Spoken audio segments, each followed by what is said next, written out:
নির্বাচনের সুনির্দিষ্ট রোডম্যাপ চাইতে কাল প্রধান উপদেষ্টার সাথে বৈঠকে বসতে যাচ্ছে বিএনপি। তবে আলটিমেটাম নয়, আলাপ আলোচনার মাধ্যমে সমাধান আসবে বলে মনে করেন বিএনপির স্থায়ী কমিটির সদস্য সালাউদ্দিন আহমেদ।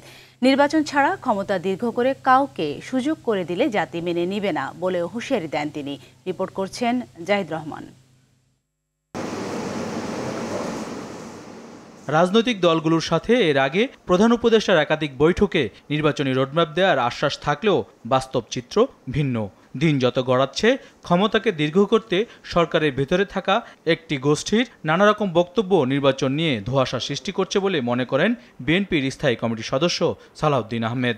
আমাদের প্রধানতম বক্তব্য হচ্ছে যে তার আগে মাননীয় প্রধান উপদেষ্টার সাথে আমাদের বৈঠকে তিনি আমাদেরকে আশ্বস্ত করেছিলেন যে ডিসেম্বরের মধ্যেই জাতীয় সংসদ নির্বাচনের অনুষ্ঠানের জন্য ওনার সরকার সমস্ত রকমের কাজকর্ম এগিয়ে নিচ্ছেন। তা আমরা ওনাকে অনুরোধ করেছিলাম আপনি এই বিষয়টা আনুষ্ঠানিকভাবে জাতিকে জানাবেন এবং নির্বাচন কমিশনকে অফিসিয়ালি আপনার এই নির্দেশনা সম্পর্কে আপনি জানাবেন, যাতে সমস্ত প্রস্তুতি ইলেকশন কমিশন গ্রহণ করতে পারে এবং এটা অফিসিয়াল হয়। কিন্তু আমরা দীর্ঘ 2-1 মাস অপেক্ষা করার পরেও আনুষ্ঠানিকভাবে সেই রকম কোনো ঘোষণা নির্বাচন কমিশনকে দিতে দেখিনি। উপরন্তু উনি এবং ওনার প্রেস সচিব বিভিন্ন মিডিয়াতে দেশে এবং বিদেশে নির্বাচন সম্পর্কে বক্তব্য দিতে গিয়ে ডিসেম্বর 2025 থেকে জুন 2026 পর্যন্ত এই সময়ের বিষয়টা উল্লেখ করেছেন। এই যে ওনার প্রতিশ্রুতি বা আমাদেরকে যেভাবে আশ্বাস দিয়েছিলেন সেখান থেকে যে উনি সরে গেলেন, সেটা আমাদের কাছে স্বাভাবিক মনে হয়নি। উদ্দেশ্য প্রণোদিত একটি গ্রুপ বিভিন্নভাবে বক্তব্য প্রতিষ্ঠা করার চেষ্টা করছেন যে নির্বাচিত সরকার আসলেই আগের মতো হবে, সুতরাং অনির্বাচিত সরকারই শ্রেয়, এরকম অনেক বক্তব্য প্রতিষ্ঠা করার চেষ্টা করছে পক্ষে বিপক্ষে যুক্তি টুক্তি দিয়ে। সেই জন্যে আমরা মনে করি যে এই বিষয়টি পরিষ্কার হওয়া দরকার এবং আমরা মাননীয় প্রধান উপদেষ্টার কাছে স্পেসিফিক রোডম্যাপ চাইব, যেটা তিনি জাতির সামনে প্রদান করবেন যে ডিসেম্বরের মধ্যে, ডিসেম্বরেই অথবা ডিসেম্বরের আগে জাতীয় সংসদ নির্বাচন অনুষ্ঠানের জন্য অফিসিয়ালি তিনি নির্বাচন কমিশনকে ইনস্ট্রাকশন দেবেন। সামাজিক অর্থনৈতিক সহ সব ধরনের অস্থিরতা কাটাতে নির্বাচনী রোডম্যাপ প্রয়োজন। প্রধান উপদেষ্টাকে বিএনপি এটা বোঝাতে সক্ষম হবে বলে আশা করেন তিনি।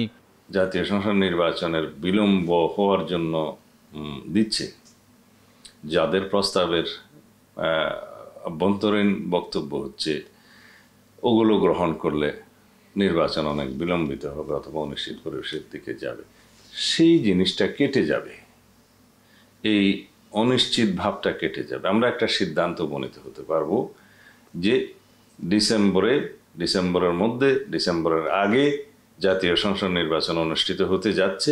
এইরকম সিদ্ধান্তটা যখন আসবে তখন এই জাতীয় রাজনৈতিক অস্থিরতাটা, বিভিন্ন রকমের অস্থিরতাটা বন্ধ হবে। একটা স্থিতিশীল পরিস্থিতি রাজনীতিতে বিরাজ করবে, দেশের রাজনৈতিক আবহাওয়ায় বিরাজ করবে। এই অবস্থায় অর্থনীতির গতি অনেক বেশি গতি পাবে, অর্থনীতির চাকা অনেক গতি পাবে, বিনিয়োগ বাণিজ্যে সব কিছুতে একটা স্বস্তির ভাব আসবে, সবাই আশ্বস্ত হবে। ফ্যাসিবাদ মুক্ত পরিবেশে গণতন্ত্রকে আরও শক্তিশালী করার পক্ষে দেশের সবচেয়ে বড় রাজনৈতিক দল বিএনপি ভূমিকা রাখবে বলে মন্তব্য করেন এই নেতা।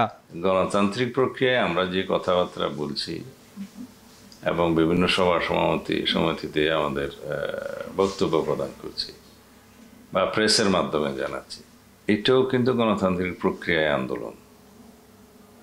সবসময় রাজপথে আন্দোলন করে দাবি জানাতে হবে এমন কোনো কথা নেই।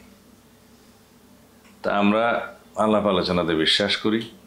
সফলভাবে রাষ্ট্র পরিচালনায় সরকার চাইলে অন্যান্য রাজনৈতিক দলগুলোর মতো বিএনপিও সহযোগিতা চালু রাখবে বলে জানান সালাউদ্দিন আহমেদ। এখন গণঅভ্যুত্থানের আকাঙ্ক্ষা। জাহিদ রহমান, RTV, ঢাকা।